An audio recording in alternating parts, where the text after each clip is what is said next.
2001 সালে একটি হিন্দি সিনেমা অনিল কাপুর অভিনীত রিলিজ হয়েছিল। সিনেমাটার নাম হচ্ছে নায়ক।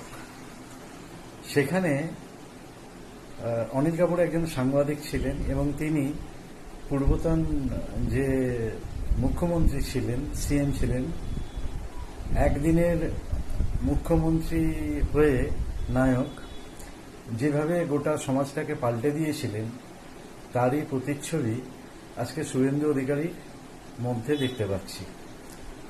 প্রতিদিন সকালে তিনি যেভাবে রাজ্যবাসীর জন্য এক একটি প্রকল্প ঘোষণা করে রাজ্যবাসীকে চমকে দিচ্ছেন, পশ্চিমবঙ্গবাসীকে চমকে দিচ্ছেন।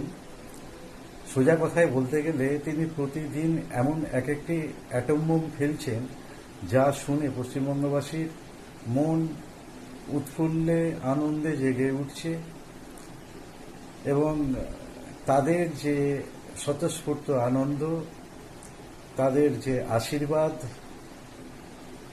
সেটা কোনো অংশে কম নয় সেই সিনেমার থেকে।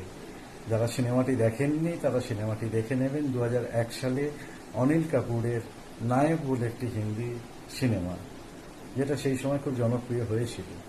তো শুভেন্দু অধিকারীকে আমি মনে করি তিনি সেই সিনেমার নায়ক নন, তিনি বাস্তবের নায়ক।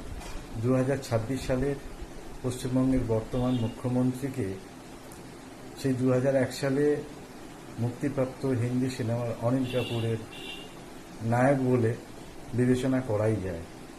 আপনারা কি বলেন?